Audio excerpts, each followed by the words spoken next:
అనడానికి మీకు ఏం అధికారం ఉంది? రాజ్యాంగంలో లేదా? మేము నామినేషన్ వేయకూడదని రాజ్యాంగంలో లేదా? చెప్పండి ఒక్కసారి. ఇలాంటి దాడులేంటి? మా తాత చిన్న ఉన్నప్పుడు చెప్పిండు రౌడీ రాజకీయం అని. నేను నమ్మలేదు, నా కళ్ళతోనే ఇప్పుడు చూస్తున్నా. ఇది కరెక్టేనా ఇలా దాడులు చేయడం? 18 ఏళ్ల పిల్లగాడు వాడు, వాడికి ఏం తెలియదు. వాడి పైన దాడులు ఎట్లా చేస్తారన్న మీరు? చిన్న పిల్లగాడిని 5-6 మందిని పెట్టి ఎట్లా కొట్టేస్తారు మీరు? ఇంత కూడా కనికరం లేదా? ఇలాంటి బెదిరింపులు కాదు. ఒకసారి మీ కాన్స్టిట్యున్సీలో అభివృద్ధి ఎలా ఉందో ఒకసారి చూసుకోండి. అలాంటి అభివృద్ధి చేయని వాళ్ళను, మధ్యలో తింటున్న వాళ్ళను దాడులు చేయండి అన్న. మేము మంచి చేయడానికి వచ్చినామన్నా, మాకేం తెలియదు.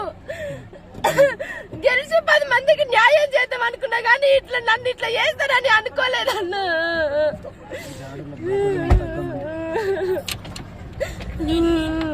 ఏడోకమ్మా, ధైర్యంగా. ఆయన అన్నం పెడుతున్నాడు సార్, మా తమ్ముడు ఎనికిలో వచ్చి అన్నం పెడుతున్నాను గుంజి కొడితే మాకు ఎట్లుంటది అన్న? అందరికంటే చిన్న పిల్లగాడు వాడు మా ఇంట్లో. మాకు ఎంత బాధ అనిపిస్తుంది అన్న. ఒక్క రోజు కూడా మేము ఎవరికి ఏం అన్యాయం చేయలేదు సార్. చేతకాని వాళ్ళు ధైర్యంగా ఎదుర్కోలేక ఇలాంటివన్నీ చేస్తున్నారు. కొంచెం ధైర్యంగా ఉండాలి.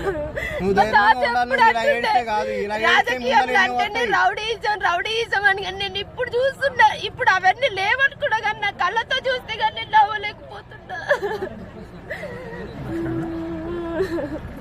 కొంచెం అక్కడ నీళ్ళు చించుకానికండి అందుకన్నా.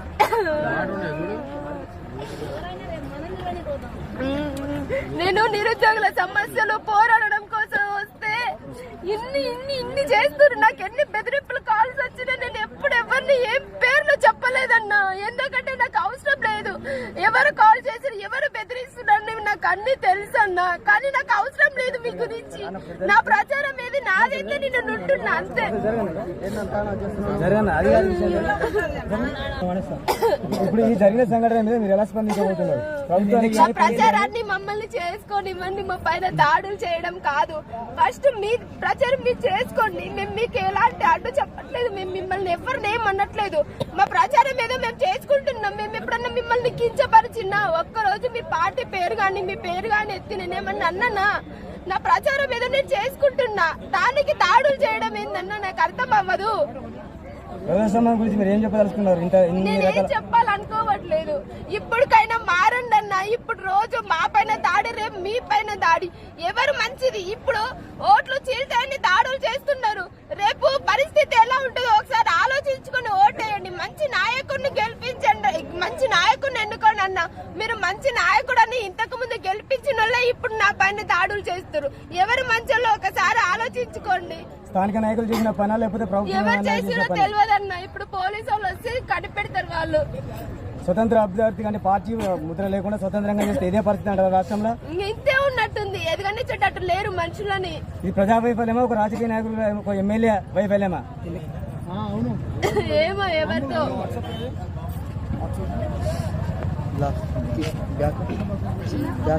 పోలీస్ ప్రొటెక్షన్ కోసం అడుగుతాము. ఫస్ట్ ఇంకోటి నేను చెప్పదలుచుకున్నాను అంటే, ఈ రాష్ట్రంలో ఉన్న పెద్ద నాయకులందరూ సామాజిక కార్యకర్తలు కావచ్చు, ప్రొఫెసర్ కోదండరామ్ గారు కావచ్చు, తెలంగాణ రాష్ట్రంలో పోరాటం చేసిన పెద్ద పెద్ద నాయకులందరూ మన శిరీష గారికి మద్దతు ఇవ్వాలని కోరుకుంటున్నారు. ఇట్లాంటి టైంలో ఇది పూర్తిగా అప్రజాస్వామికం. ప్రజాస్వామ్యంలో దాడికి తావులేదు.